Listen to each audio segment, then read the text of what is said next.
Hi, it's Dwyer, gamblersadvisory.com, dwyervip.com, on Roku, Dwyer Boxing and Sports News.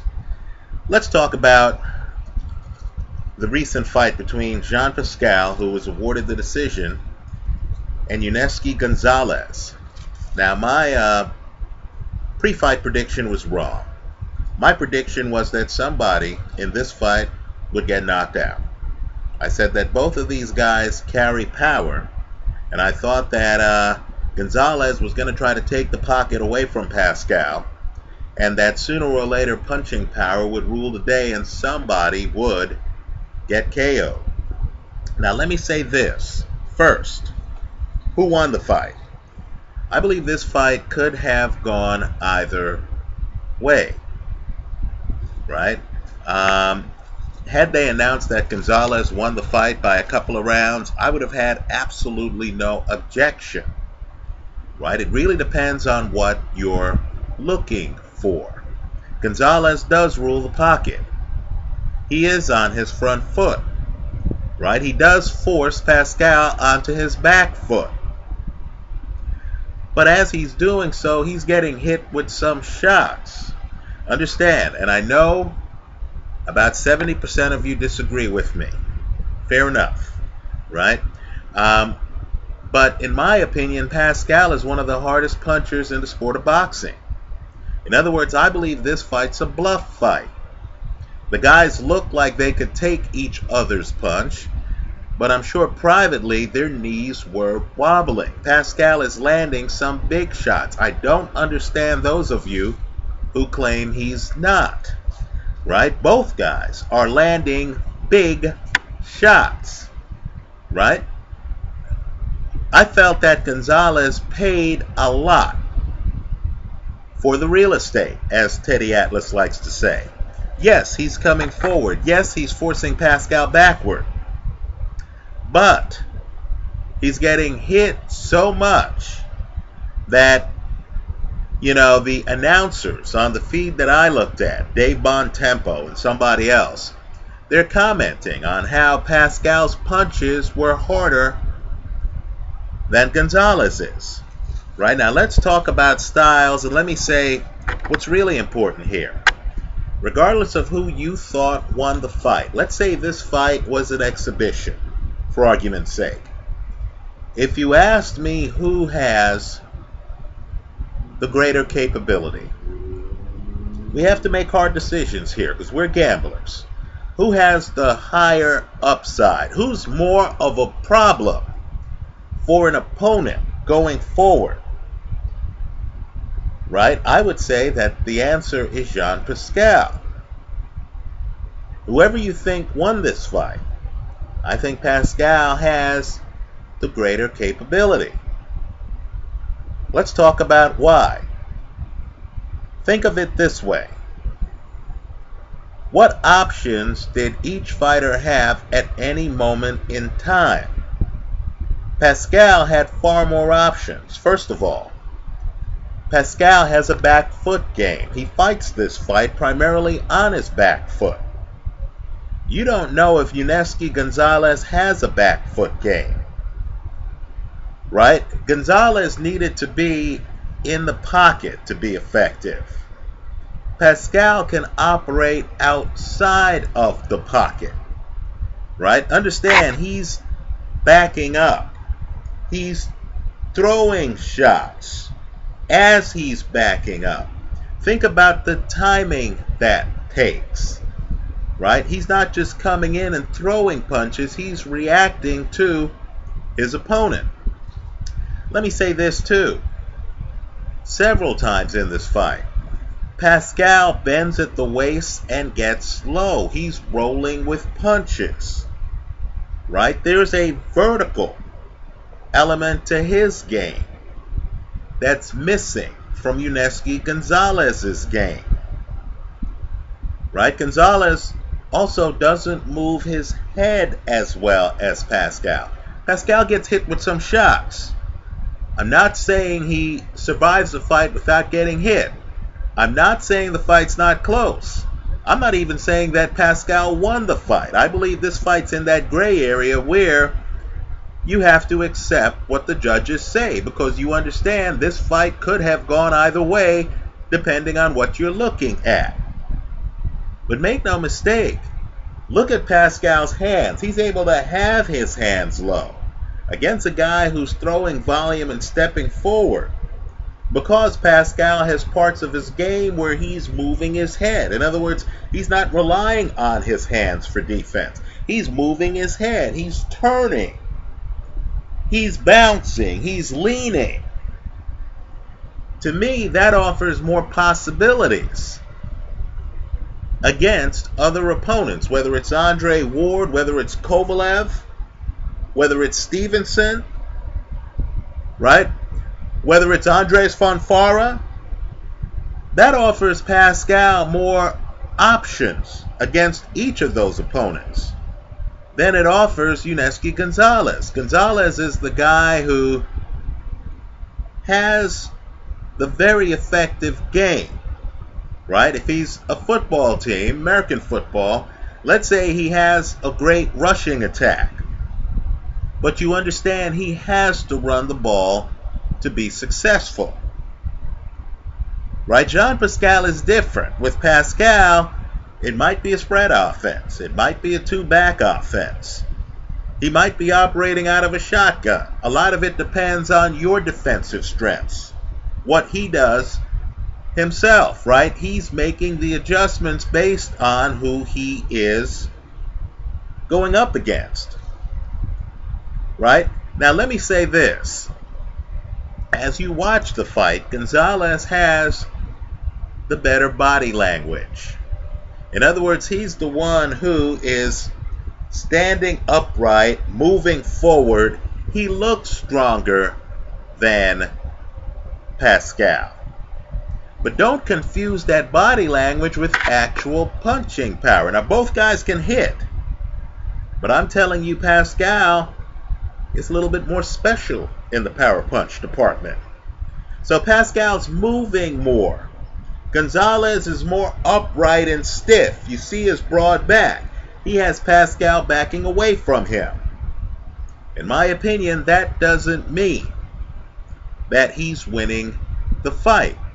Let's talk about his style, and let me compare it to another world-class fighter, right? He likes to drop a high right hand, right? Gonzalez comes in, and you notice he literally has a right hand up here, and then he tries to drop it down on an opponent, right? That right hand, in my opinion, is reminiscent of Marcus Maidana's right hand. Understand, it comes at such an odd angle that it can throw off technicians like Floyd Mayweather early in the first Maidana fight, or like Adrian Broner in his fight against Maidana.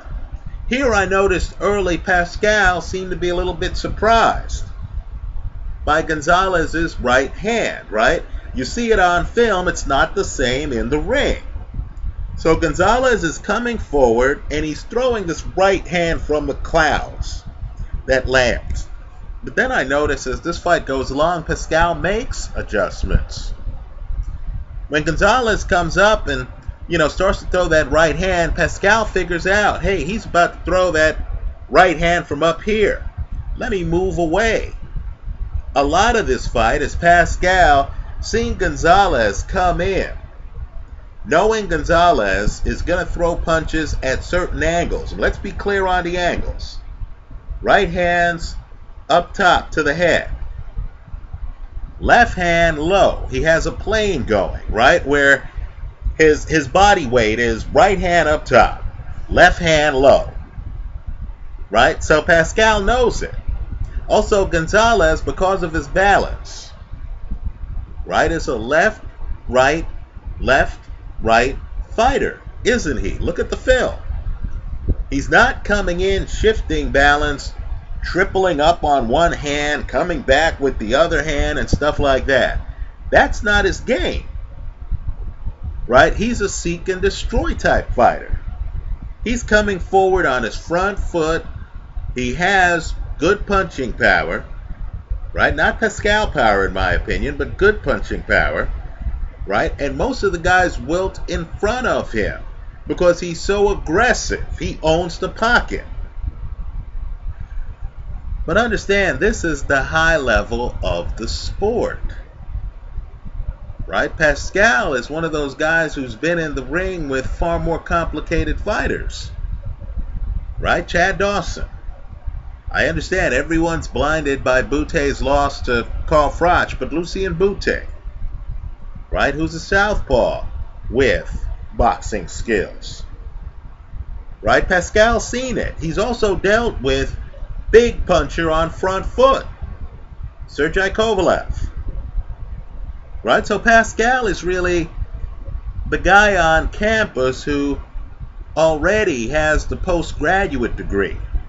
He's already attended the tough classes, but he's still hanging around the university cafe, right? You know, this year's incoming class is just the latest class for Jean Pascal. He's seen the previous class, right? He's been in the room with the tough teachers. He's already taken the tough exams. He's already been tested. So understand the stuff Pascal's doing. I know in terms of effectiveness, in terms of saying who won the fight, it's a close call. No question about it. Either guy could have had their hands raised at the end. But understand the way they're going about it, Pascal is doing advanced calculus, right? Yuniesky Gonzalez has a formula that works for him, but he's not doing what Pascal's doing. For example, look at the bodies of the guys. Pascal is moving, right? As I said earlier, Pascal's moving his upper body. He's moving back on his back foot. He sees Gonzalez about to throw a punch. He backs away, right? He leans, right? Now, contrast that with Gonzalez. Gonzalez is upright. In my opinion, he's a bit too upright, right? Look at him. He's not bending. His center of gravity is pretty constant, isn't it? Right? So he's coming forward. What that tells me is that his fights are going to be more predictable than Jean Pascal fights. Right? Which Pascal's going to show up? Right? I've seen Pascal come in, blow out guys. Right? I've also seen Pascal up on the ropes, right? Countering guys.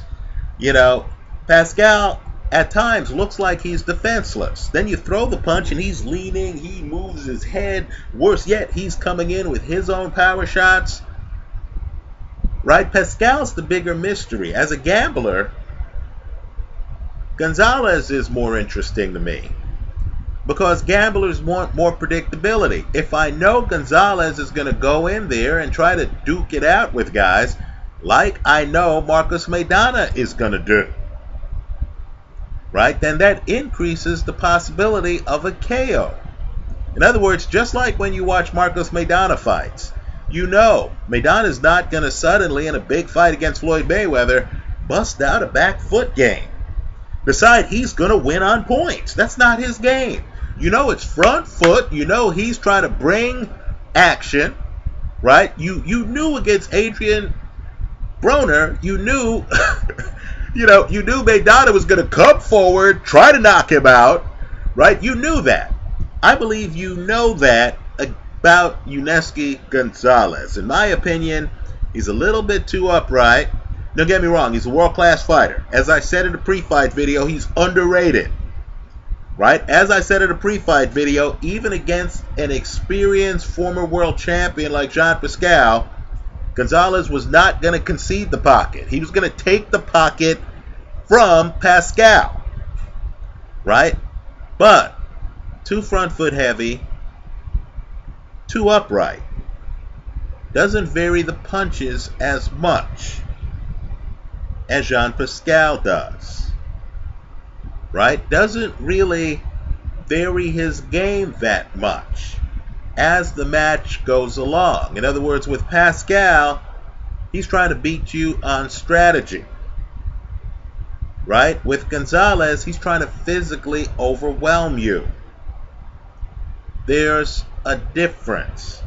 right? Pascal against Kovalev, we've seen that fight, right? A Pascal-Kovalev rematch, who knows what Pascal's going to do, right? Kovalev against Gonzalez would be a car crash every time. That fight wouldn't go the distance, right? You know, I didn't expect this fight to go the distance, right? I'm not sure if a rematch between these two would go the distance, right? View Gonzalez as a guy who is either going to dominate or who's going to be in a car crash, right? This fight was an outlier fight to me. I'm still puzzled on how it went the distance, right? This is an outlier fight to me. There's no way a front foot heavy guy like this, throwing the kind of combinations and punches with mean intentions, a lot of power punches, right, who doesn't want to back up, is going to know what to do if he's badly hurt by another guy who's on his front foot. And all I'm saying is, because Gonzalez is upright, he's not defensively blessed. Anyway, those are my thoughts. Let me hear more of yours. I know this fight has caused a lot of people to make a lot of videos here online. I know there were a lot of people, including a lot of fighters, who during this fight were commenting on Twitter about how they thought Pascal was losing the fight. As the fight took place, right, a lot of people were impressed by Gonzalez, and a lot of people thought that Pascal had to pull a rabbit out of a hat to win this fight late, and many of you don't think he did. Right? The last, portion of this fight's intriguing, isn't it? Right? All I'm saying, though, is as you handicap these guys going forward, just understand Pascal has the far greater experience and, quite frankly, is trying to do a lot more in the ring than Gonzalez. For the baseball people out there, and I'm primarily a baseball fan, let me just throw this in too. I don't know what Colin Cowherd is talking about. Baseball's a thinking man's game, just one man's opinion. But to me, Gonzalez is a fastball pitcher, right? He comes in, he's throwing fastballs. Can you handle it? If you can't, you're blown out, right? He has a fastball, he has a changeup, he's coming after the batter. Jean Pascal, by contrast, has a bunch of pitches, right? Is it a curveball? Is it a screwball? Is it split-fingered? Is he throwing heat? Is he up against the ropes? Is he coming forward? Right? To me, those pitchers are harder to prepare for than Gonzalez, right? Don't get me wrong. Fastball pitchers can have long careers. Nolan Ryan, for example, right? Long career, right? But when you step in the batter's box, you're going to be seeing fastballs. You know that. Now, my point to you is Pascal has a great fastball. He has a big punch. But you don't know exactly when he's going to throw that punch. And as you come forward on him, you don't know if he's going to come forward or come backward, right? Think about it. Pascal's the guy who started fast against Chad Dawson. He's the guy who started fast in the first fight against Bernard Hopkins. Here, he gives the keys to the car to Gonzalez early in this fight. He allows Gonzalez to start fast. If you're fighting Jean Pascal, you really, those early rounds, you really don't know who you're fighting. Right? You know it's Jean Pascal, but which Jean Pascal? With Gonzalez, you know. And you know he's going to be throwing fastballs. Just like you know that with Marcus Maidana. He's a light heavyweight Marcus Maidana to me. Let me hear from you. Leave your comments for me here online. Visit us at gamblersadvisory.com. Thanks for stopping by.